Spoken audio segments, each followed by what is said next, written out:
I have actually put this off for quite a while simply because I wasn't sure where to start. I'm Quinn Moone, I write queer fairy tales, and today I will finally be talking about We Do Not Part by Kang. I have been struggling to get this video together because the vlog was very stream of consciousness, very reactionary. So I didn't have to sit down and think about it. And this book is just so complex and there's so much going on.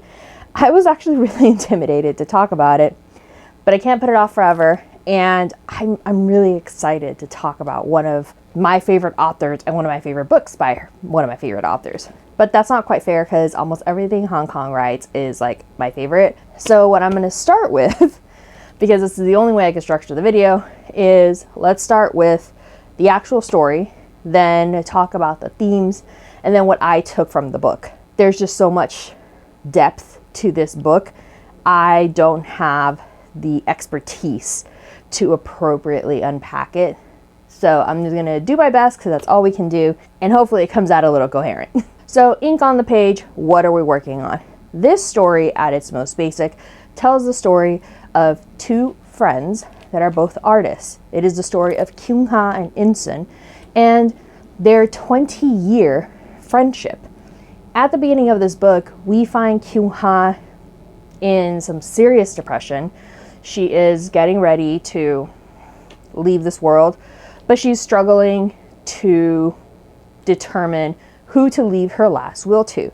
And so she starts obsessively writing her will over and over and over and over and over again for months. As this is happening, there is a heat wave happening in Seoul, and her air conditioner isn't working.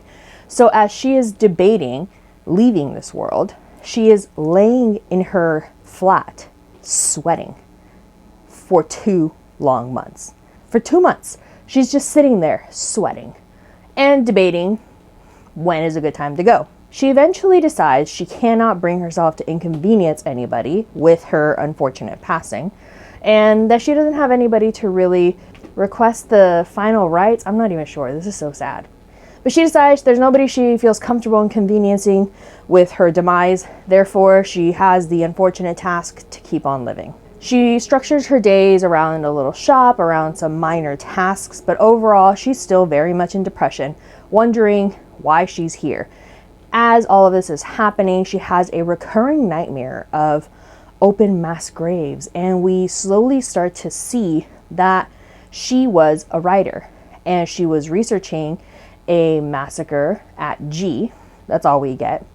And this obsession with this terrible violent event is what led to her eventual decline in her marriage and led her to the point where it's just haunting her at every turn. One day, out of the blue, she gets a text from her longtime friend, Insun. And all she says is she's in a hospital in Seoul. Can you please come see me? Insun had been at a small village called Jeju for years. She had gone out to take care of her ailing mother after her mother had passed on.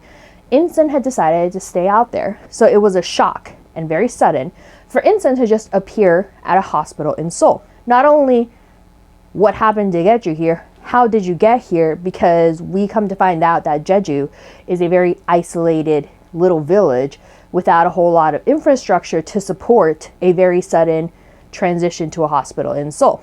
But we eventually get there. So Kang goes to the hospital. Insun has suffered an accident. Insun is a woodworker, and she has suffered an accident on her hands, fingers to be specific. And I'm going to leave that there because this is one of the most unsettling minutiae of this book. This book is just unsettling in the teeniest, most unexpected ways. And this was just very clever and very disturbing. So I'm going to leave that there. But the injury isn't minor. She has to stay at the hospital for an extended period of time. It's getting cold. It's starting to snow. So Insun makes the request of Kang to please go back to her home and take care of her pet bird, Amma. To please save her because Insun had to leave very suddenly and she's not sure she'll make it through this cold spell. So off Kang goes to this little village in Jeju.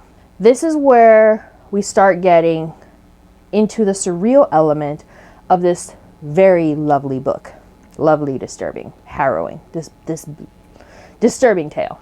As she makes her trip to Jeju, we slowly start seeing a lot of these coincidences that even Kyung-ha comments on, like, are all of these leading me to somewhere I shouldn't be? Unfortunately, that's probably the case. So we see her get on the last flight out. We see her barely make it to the village. We see her getting on the right bus at the right time, and the bus isn't there, but suddenly the bus materializes out of nowhere. And there are all of these little moments of magical realism in this person wards off a blizzard, it seems, in this perfect moment where there's like quietude and she is able to get on the bus. She is able to continue her journey to this little isolated home at the edge of the Jeju village. It is a 30-minute hike to the closest bus stop from In-sun's house. So Kyung-ha is walking in the blizzard, in the snow. She loses her phone. There is no electricity. We are so far off the grid. And she walks. And she is walking in this just worsening blizzard, this darkening evening. The night is coming, and it really sets the ambiance, I guess, of where Kyung-ha is going mentally as well. She eventually gets to In-sun's workshop, where she sees the blood, where she sees the accident, and where she sees the project that Kyung-ha had originally requested In-sun to partake with her because they are both creatives. But Kyung-ha at the end had said, never mind. Without her knowing, In-sun had continued the project. And seeing these logs, these black logs in varying sizes, seeing the dedication that In-sun put into something that Kyung-ha was ready to set aside was unsettling. Very, very unsettling. Also, it's before she loses her phone or when she gets to the house, there is something wrong happening at the hospital. And it's part of that magical realism that we don't know what's actually happened or what happens, because once Kyung-ha gets to the house, she falls very ill. There is no more water. And we learn of Amma's fate. That's all I'm going to say.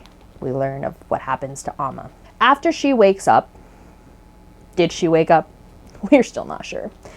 After she rests, the true journey of this book starts. The true message, the true story this book is trying to tell starts. And it is about the Jeju Uprising and Massacre of 1948 to 1949.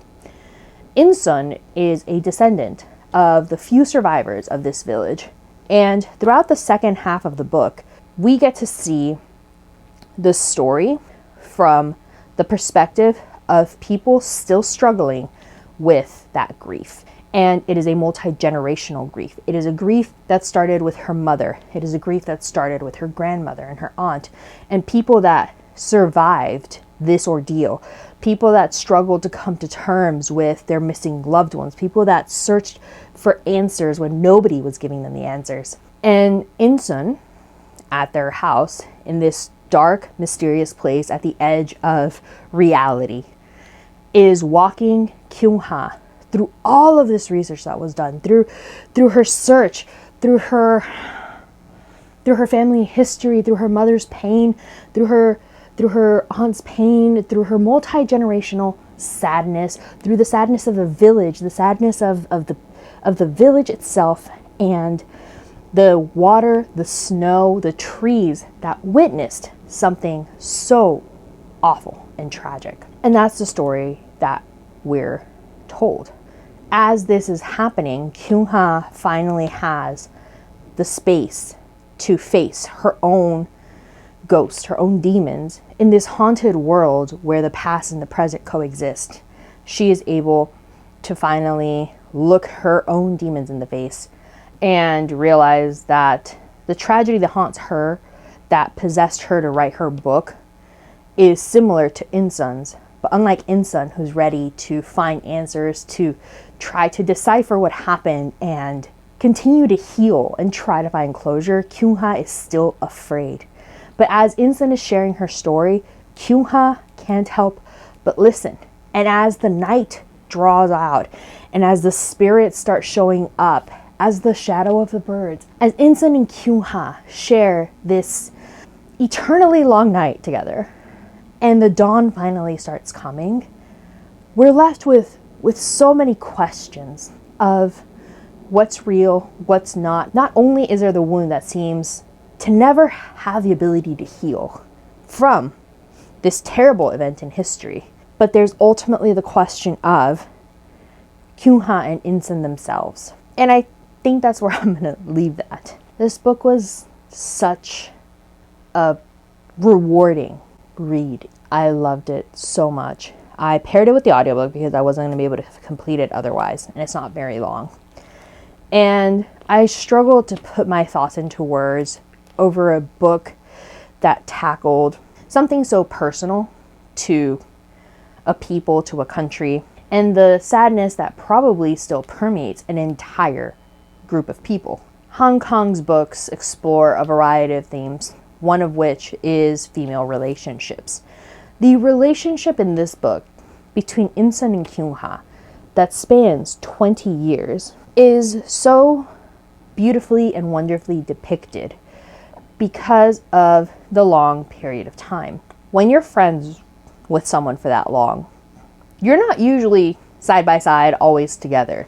These women have a special bond that started with their creativity. It continued to develop throughout their life, through gaps in time, through life changes, through trauma and issues. And so it seemed only fitting that at the end of this book, only Insun could have kept Kyung-ha company on that night. And only Kyung-ha could have understood what was happening at that little isolated house at the edge of Jeju Village. I don't believe in a modern society where everything fits in nice little boxes, that a place like the Jeju Village in We Do Not Part would have been accepted by anybody than someone who had the level of trust between each other that Kyung-ha and Insun did. Kyung-ha was very reluctant to go and try to save the little bird,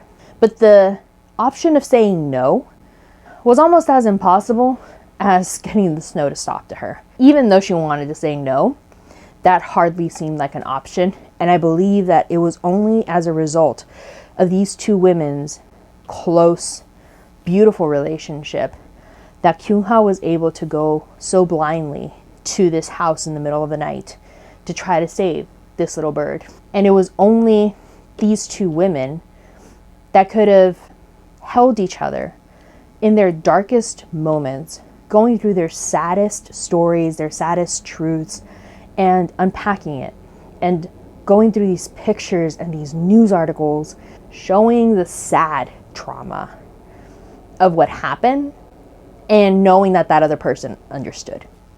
Have to grab my notes. Hong Kong also has recurring themes of violence, grief, memory, collective suffering, which is really what this book is about. It's the collective mourning of a group of people that were hurt by events that they had no control over. And it is how this violence has shaped the lives of all of these people, the identities, the traumas, the nightmares of all of these people that didn't have to be directly involved with the event, and the reach that this sadness and violence has without ever really knowing. Everything is so indirectly affected by this horrific event in Jeju Village. These lives that didn't have anything to do with it. Kyung-ha is not related to anybody, yet the pain has reached her through Insun. It is a pain that can't be escaped. And this book explores that in a very delicate, dignified, and tender way. This book covers a really, really terrible moment in history. And the book doesn't sound judgmental or angry. It sounds sad that this book has to carry the burden of telling this awful story of this terrible thing that happened and the lives that it upended. I loved this book. I love everything Hong Kong writes. It stays with me. I think about the little bird. I think about the perfect blend of magical realism. I think of the sadness that haunts this village. I think of the violence that the trees, the snow, the earth itself witnessed in Jeju Village.